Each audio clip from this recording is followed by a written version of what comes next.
working some really bad thunderstorms one day, and I went over to this one sector I was assigned to track, and there was some planes went in, and it was right over Houston. It was terrible, and I heard over the loudspeaker approach calling, "He's coming back."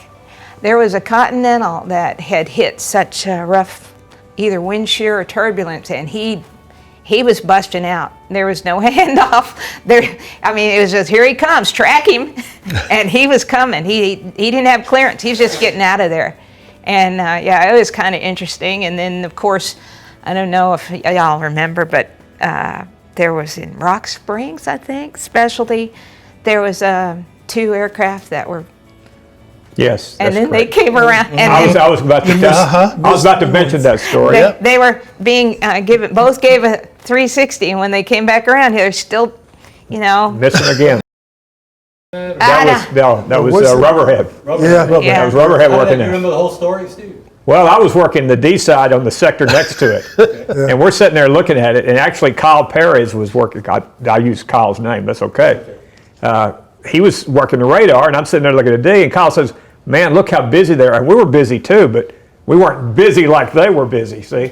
And so he quick looked that sector. And he says, "Oh my God." And there were those 2 airplanes were coming together. They were the same altitude. And they went together, and then the data blocks just went to... They overlap. There was an overlap, and then there was no track anymore on either one of them. And that's the only time in my whole career that my heart just sunk. Yeah. It just took the breath right out of me. That's the only time that I remember like that. Yeah. That you were just saying, "Whoa, this is bad."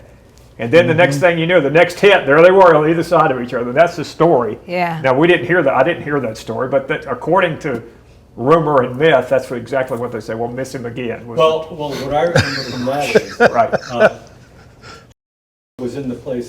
Somebody was in the place somewhere, and as they were going back around, they missed each other twice. Right. Yes, And the he said- pilot said, "Here they come again," or No, controller said, controller, "Here they "He's come." coming at him again." And that was the quote. He's making another run at him. I thought he said, I missed him the first time, are you trying for me to get him the second time? Right.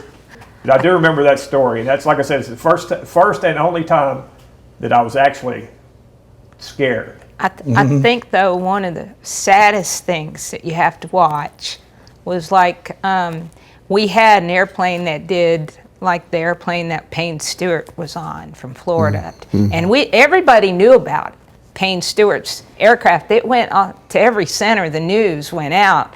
They were waiting for it to run out of gas. So we all knew the story, but there we were working, and there was another aircraft like that.